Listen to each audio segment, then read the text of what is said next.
Now, the Jamaica Racing Commission recently announced that there will be random drug testing at Caymanas Park to include their employees as well as the various occupational groups to keep in line with international best practices, while the legislation for penalties is being worked on. Denise Waters reports. The program is being done in collaboration with the National Council on Drug Abuse and Rise Life Management Services.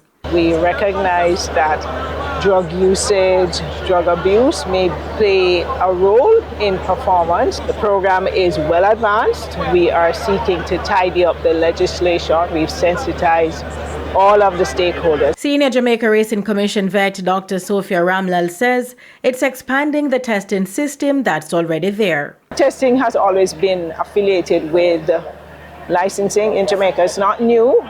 Jockeys are subjected to drug testing. Back in the day, we would do grooms. There was in that time when we would do race day drug testing. So you might say we're reviving this program. And the JRC employees will not be exempt, as the Commission wants to have a level playing field as regulators and licensees. We're starting with the staff of the Racing Commission, so we are going to be subjecting our own self to testing because we are here on race day. We need to make sure that our faculties are also intact.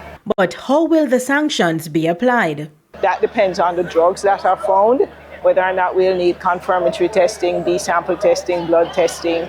We do intend to develop a schedule of penalties, just like we've done for horses, and to ensure that the chain of custody, the testing is entirely above board and in keeping with best practices. I want to assure everybody that the Commission is not here to drop a big hammer. We started with sensitization. We wanted people to understand the challenges, the dangers really of drug use or drug misuse, which is the correct nomenclature these days. I attend one of these meetings and I make it very categorically clear to them, say, when you're going to come with these things, you're going to start that thing, so you're going to have phase 1, phase 2, and phase 3. So if you call up a man this time and we catch him with over alcohol or over weed, you get a warning.